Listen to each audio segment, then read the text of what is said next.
Didik TV KPM. Okey, Syariah 5402/1. Itu kita punya kod kita. Kod kita adalah Syariah 5402/1. Pastikan ya kepada calon-calon SPM tentang kod kita pada hari ini.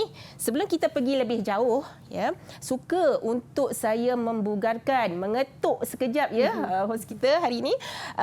Anak-anak ataupun calon SPM kita, bagaimana nak genggam paling minima A+ ke A- ke ataupun A sahaja dalam SPM kertas syariah ini.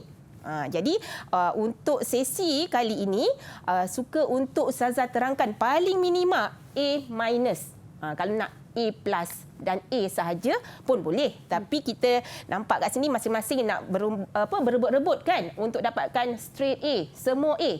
Tapi nak ajar dan juga nak memberikan tips dan juga cara bagaimana paling minima A tolak. Jadi A tolak pun A juga kan. Betul. Okey, kita lihat. Sebelum itu, sebelum kita tahu macam mana untuk kita dapatkan paling minima A-, saya haraplah semua calon dapat tahu apakah wajarannya, tahu apa dia wajaran pemarkahan dan juga cara bagaimana untuk kita genggam A- ini. Okey, untuk makluman ya, calon-calon SPM, kertas syariah ini terkandung di sana ada 2 kertas sebenarnya. Tadi pada awal permulaan saya sebut kat sini kod kita 5402/1. Tapi itu adalah ujian bertulis. Adakah wujudnya kertas 2? Ya, ada. Iaitu Syariah 5402/2 iaitu ujian lisan. Untuk makluman ya kepada Syafiqah, ujian lisan ini kita dah buat dah sebelum ini. Ini dah buat lah Ustazah. Ujian lisan ni dah buatlah yang mengandungi beberapa surah yang diuji ketika dalam ujian lisan. Yang mana ujian lisan ini wajarannya 30 markah. Dan ujian bertulis adalah 70 markah. Jadi bila dicampurkan kat situ jadilah 100 markah.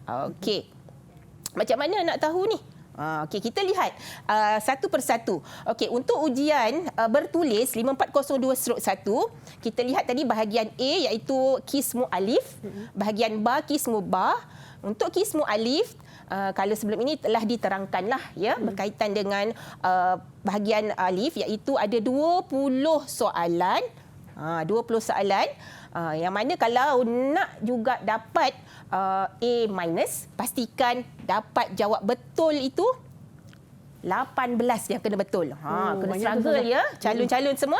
Bahagian B pula, di sana ada 4 soalan besar yang mana soalan pertama, soalan kedua itu adalah merangkumi bidang fiqh ibadat dan juga bidang fiqh ibadat lah untuk soalan kedua. Tapi berdasarkan kepada analisa, soalan 1 fiqh ibadat itu lebih menjurus kepada tajuk tingkatan 4, manakala soalan yang kedua menjurus kepada fiqh ibadat tingkatan 5. Yang mana setiap daripada 4 soalan ini ada 20 markah. Nak dapat A- macam mana paling minima? Pastikan betul 16/20, 16/20, 16/20, 16/20. Ini paling minima Ustazah? Paling minima sebab saya dah kira kat situ. Jadi bila campurkan 18, 16 dan 16 ni, okey, dapatlah 82/100 untuk jadikan wajaran 70 bagi kertas satu, kertas bertulis ini. Darabkan dengan 70 jadi 57/70 lah. Yang mana kita akan campur dengan kertas satu tadi. Dia akan campur dengan kertas ujian lisan. Ujian lisan per 30. Tadi masuk untuk ujian bertulis per 100. Ni per 50, minta maaf, per 50. Jadi pastikan masa menjawab soalan lisan tu calon kena dapat markah paling kurang 30/50 untuk dapatkan wajaran 30. Jadilah 18/30. Jadi di sana akan dicampurkan dapatlah 75. Kertas 1 iaitu bertulis dan juga kertas 2 hafazan ujian lisan dicampurkan jadilah dapat 75, maka dapatlah A- insya-Allah. Jadi kalau nak dapat lagi bagus A dan juga A+, maka kena lagi gandakan panjangkan ataupun banyakkan markah tu. Banyakkan markah tu. Kalau tadi 16/20, jadikanlah 19/20. Jadilah A minus ataupun A saja ataupun A plus. Jadi kiranya murid-murid dah boleh lepas ni dah target lah untuk ujian bertulis pula kan? Ya. Sebab ujian lisan dah selesai. Ya, ujian lisan dah selesai, maka lepas ini tumpu 100% kepada ujian bertulis pula. Baik. Jadi kena berusaha lebih sikitlah. Masya-Allah, 7 nanti insya-Allah. Ya, Okey.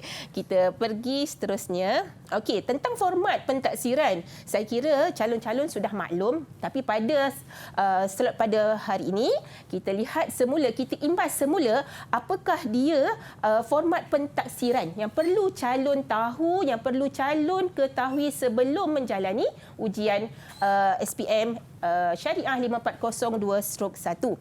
Okey, kita lihat di sana ada 2 bahagian. Dah bagi tahulah tadi ya, ada 2 bahagian, iaitu bahagian A dan juga bahagian B, yang mana 4 soalan ada 80 markah. Okey, yang mana perlu jawab semua. Okey, kena jawab semualah.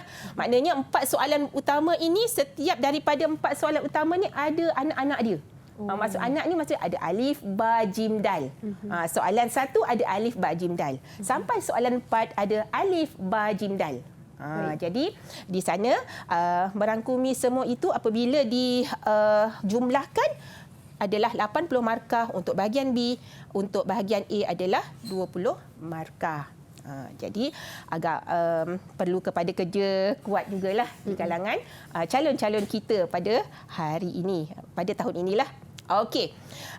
Kita lihat pula apakah bidang ataupun gabungan tajuk dalam soalan 3. Kita masuk terus kepada format soalan 3 dan juga soalan 4 lah. Ya. Apa yang ada dalam soalan 3 ni? Soalan 3 ini adalah termasuk di dalamnya alif ba, saya dah bagi tahu tadi terkandung alif ba, jim, dal. Okey, jadi apa dia yang ada dalam soalan 3? Soalan 3 untuk alif dan ba, ya, berdasarkan pada analisa yang telah dibuat, ya, ada di sana menyentuh tajuk tingkatan 4. Tajuk tingkatan 4. Kebiasaannya. Kebiasaan kepada kertas Syariah 540/2/1. Begitu juga soalan ketiga, jim dan dal. Jim dan dal, soalan tajuk 5. Tajuk tingkatan 5. Jadi tajuk tingkatan 5 ini jim dan dal. Tajuk tingkatan 4 kebiasaannya alif dan ba. Okey, baik. Jadi kita teruskan kepada untuk soalan 4. Okey, soalan 4 juga ada alif, ba, jim, dal, dan alif, ba kebiasaannya tajuk tingkatan 4, juga jim, dal adalah tajuk tingkatan 5. Itu soalan yang terakhir, iaitu soalan 4. Jadi dah jelas ya semua? Soalan 3, okey, iaitu soalan muamalat, soalan 4 yang berkaitan dengan fiqh munakahat dan juga fiqh jinayat. Didik TV KPM